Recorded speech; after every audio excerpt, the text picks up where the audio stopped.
चेड़ी चोंच भर ले गई, नदी न घट्यो नीर, दान दिए धन घटे नहीं, यूं कह रहे साहब कबीर। परमात्मा अपना साइन कर रहे हैं इस वाणी को बोल करके, कह रहे साहब कबीर कि दान करने से धन नहीं घटेगा, ये नियम है परमेश्वर का। और दान सुपात्र को करे। गुरु बिन माला फेरते, गुरु बिन देते दान, गुरु बिन दोनों निष्फल हैं, चाहे पूछो वेद पुराण। देते को हर देत है, जहां तहां से आण, अण देवा मांगत फिरो, फिर साहिब सुने ना कान। अब परमात्मा ने एक भूमिका करके दिखाई हमारे को कि साईं इतना दीजियो जिसमें कुटुंब समावे, एक धानक, एक जुलाहा, सुबह से लेकर शाम तक एक बारीक बारीक तार इकट्ठे करके धागे और कपड़ा बुनता है। एक दिन में मुश्किल से भी 5 फुट 10 फुट बना पाता है, 5 फुट 4 फुट, और बहुत लंबा सैकड़ों फुट का तार वो थान बनाना पड़ता है। ताना बनाते थे, वो हफ्ते में पूरा होता। उसकी जो मेन ताना मालिक को मिलता, उसमें से अपने परिवार के लिए जो आवश्यक सामग्री थी, खाद्य पदार्थ लाते और शेष बच जाते, उसको सत्संग और भंडारा में लगाया करते थे। इस प्रकार परमात्मा हमें उदाहरण देते हैं कि इस लोक में आप भगवान की भक्ति अवश्य करो, पूर्ण संत से प्राप्त करके, फिर परमात्मा एक्शन में आवेगा। और वैसे आप ये फार्मूले अपनाओगे तो सफल नहीं हो पाओगे, क्योंकि फिर आपके साथ काल रहेगा, ये मन है, और केवल वर्क डन मिलेगा आपको। यहां वर्क से भी अलग मिलेगा आपको, किस्मत से भी नारा देगा परमात्मा, क्योंकि हम परमात्मा से कुछ और मांग ही नहीं रहे, इतना ही मांगते कि हमारी भक्ति बनी रहे और हमें कोई आवश्यक वस्तु का अभाव ना हो, बस इतना सा। अब जैसे ये सोचते हैं अपने बच्चों के लिए ये बना दूं वो बना दूं। एक लाला जी था सेठ धनी, उसने अपने मुनीमों से एक दिन अपनी टोटल संपत्ति का, सारी संपत्ति का टोटल करवाया कि कितनी संपत्ति होगी। उन्होंने बताया जी इतनी होगी, मेरी कितनी पीढ़ी इससे निर्वाह कर सकती है।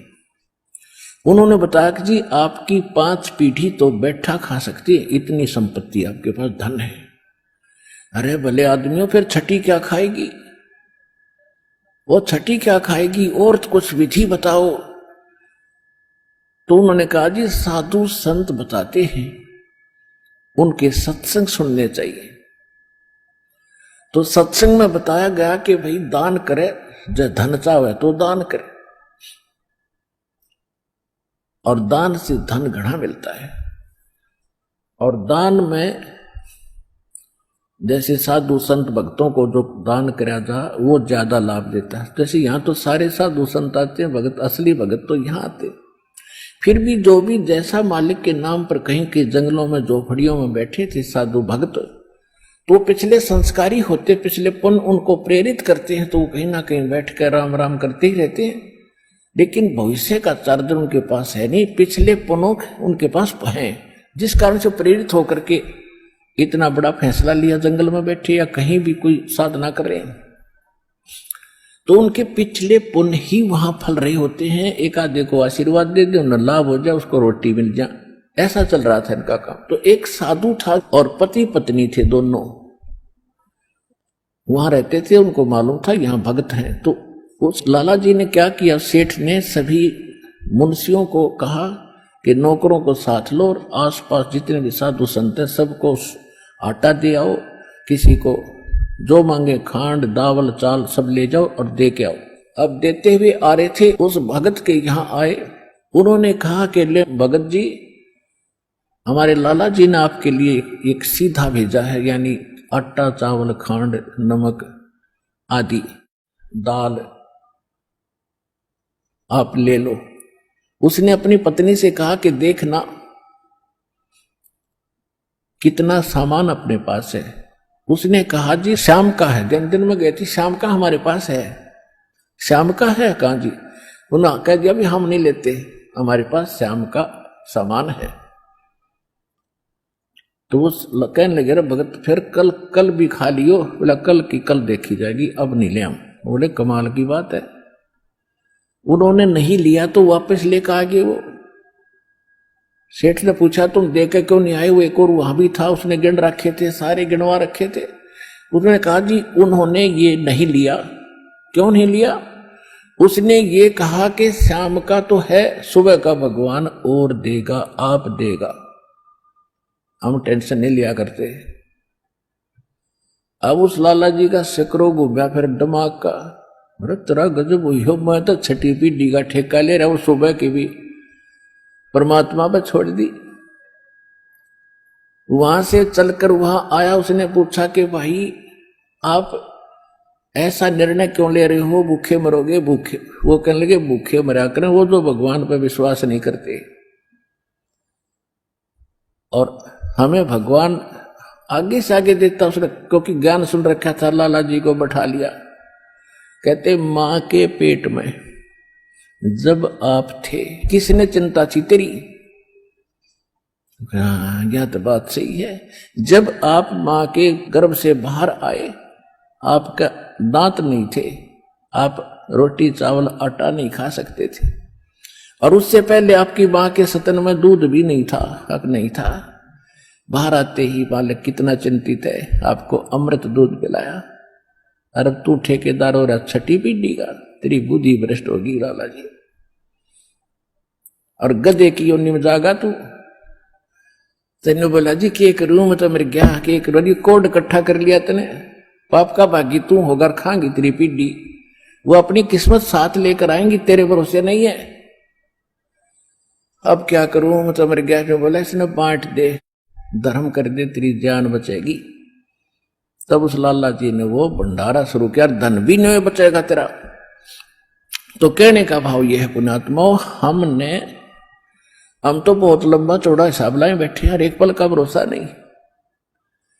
देखो अंत में आपने इस स्थिति में आना पड़ेगा, और जिस स्पीड पर आप चले इसका कोई अंत नहीं। आज किसी के पास एक प्लाट है और थोड़ा सा जुगाड़ होते नहीं सोचे एक और लूं, और फिर और जुगाड़ हो गया तो एक और लूं, वहां थोड़ा सा ठीक मिल रहा है, रेट ज्यादा होने वाले हैं, वहां भी दाव लग गया तो 30 चौथा और दूसरे शहर में ले लूं, इतने मृत्यु हो जाएगी, और फिर कुत्ता बन के वहां घूमया करेगा सैर सपट्टे करता। यह बात आपने याद रखनी पड़ेगी, या 101% सत्य है। अब जो आपको दास ने परमात्मा की वाणी सुनाई थी कि सुरपति दुखिया भूपति दुखिया, अरे रंग दुखी बपरीति हो। अब सुरपति देवताओं का राजा इंद्र बहुत दुखी, इसका इतिहास पढ़ के देखियो इंद्र का पुराणों में। कहते हैं एक बार एक ऋषि ने इसको श्राप दे दिया इंद्र को, उसका स्वर्ग उजड़ गया, और इंद्र मांगता फिर जंगल में धक्के खा रहा। और फिर कभी देखते हो राक्षसों ने चढ़ाई कर दी, देवताओं का राक्षसों का लठबाज रहा है झगड़ा हो रहा है, और मृत्यु के बाद फिर इंद्र गधा बनता गधा। तो यहां कहते हैं सुरपति दुखिया भूपति, सारी पृथ्वी का राजा भी दुखी, और रंग दुखी बप्रीति हो। निर्धन तो स्वाभाविक दुखी, उस पर सारी आपदाएं आती ही हैं जब तक वो भगवान की शरण में नहीं आता। जब वो परमात्मा की पावर से जुड़ जाता फिर रंग हो और चाहे राजा हो, परमात्मा तो उनको सब अपने हिसाब से डील करेगा। फिर परमात्मा कहते हैं कहे कबीर और सब दुखिया, एक संत सुखी मन जीती हो। अब आपने मन जीतना पड़ेगा, आपने मन जीती बनना पड़ेगा। कैसे? जैसे एक रंका और बंका नाम के दो पति पत्नी भगत थे, और परमात्मा आए हुए थे। परमात्मा क्या करते हैं, आपको वेदों से भी प्रमाणित किया है कि जब चाहे कहीं पर भी एक साधु संत रूप बनाकर वो कुछ समय उस क्षेत्र में रहा करके क्योंकि वहां उनकी कुछ पुण्य आत्माएं होती थी, उनको फिर से चार्ज करते थे, ज्ञान सुनाते थे, माया से हटाते थे और भक्ति में जोड़ कर उनके पुण्य कर्म बना के वहां से अंतर्ध्यान हो जाते थे। और उसी समय नामदेव जी महाराष्ट्र के अंदर, नामदेव जी छिप्पी जाति में ये भी प्रकट थे। ये पहले ओम नाम का जाप करते थे। ये पिछले जन्म के पुण्यकर्मी प्राणी ही होते हैं जिनमें बचपन से ही परमात्मा की तड़प होती है। तो ओम नाम का जाप करते थे ओनली, और उस समय भी उन्होंने काफी चमत्कार दिखा दिए थे। लेकिन फिर परमात्मा आए और उस प्यारी आत्मा को समझाया कि इस ओम से ऊपर एक और मंत्र है। अकेले ओम का मंत्र तो इस ब्रह्म का है, और इस जेल से छूटने के लिए 3 मंत्र का जाप है। ओम तत्सत, और तत् और सत ये सांकेतिक है। अब नामदेव जी को काफी मालिक ने समझाया, तब उनकी समझ में आई। फिर उनको सतनाम दिया, यानी दूसरा मंत्र भी साथ दिया। फिर वो उसका जाप करने लगे। अब गरीबदास साहिब जी ने बताया कि नम छिपा ओम तारी, पहले केवल ओम में लो लगा रखी थी, ओम में लगन थी और कोई जाप नहीं करता था।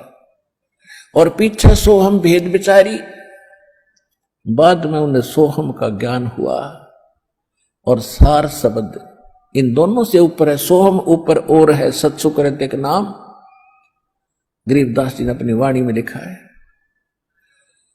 कहते नामा छिपा ओम तारी, पीछे सोहम भेद विचारी, और सार शब्द पाया जद लोई, आवागमन बहुत डावी। तब नामदेव जी का कल्याण हुआ। जब परमात्मा आए हुए थे उनको सार नाम दिया नहीं था, मालिक समझाया करते थे, सतनाम प्राप्त था। लेकिन पिछले संस्कार और इतने प्रबल थे। एक दिन नामदेव जी जा रहे थे कहीं से, और साथ में रास्ते में एक मंदिर था। मंदिर में ब्राह्मण लोग अपनी आरती उतार रहे थे, और आरती उतार रहे थे, बड़ी लय से गा रहे थे। नामदेव जी के भी वो परमात्मा की आरती का धुन लगी। वो तो घंटियां बजा रहे थे, कोई ऐसे झालर पीट रहा था, लगा रहा था, और उसने अपनी दोनों जूती निकाल ली, जूती होती थी, दोनों निकाल ली, उनको ऐसे बजाते हुए, और वो आरती गाते हुए ब्राह्मणों के बीच में घुस गए भगवान के दर्शनार्थ मंदिर में। अब पंडितों ने देखा कि ये छोटी जाति का हाथों में जूते लेकर आ गया हमारे बीच में, इसने तो भ्रष्ट कर दिया भगवान के मंदिर को। और वो धुन में लगे हुए थे, उनको धक्का में दावा नहीं, वो अपने मंडरे उसको पकड़ कर जबरदस्ती घसीट के और मंदिर के पीछे पटक दिया। वो वहां पड़े पड़े भी ऐसे आरती गा रहे और जूतियों से पीट रहे। परमात्मा ने वो मंदिर का मुख नामदेव की तरफ कर दिया। पंडित जी पिछली साइड में पिटे झालर पीछे न खड़े।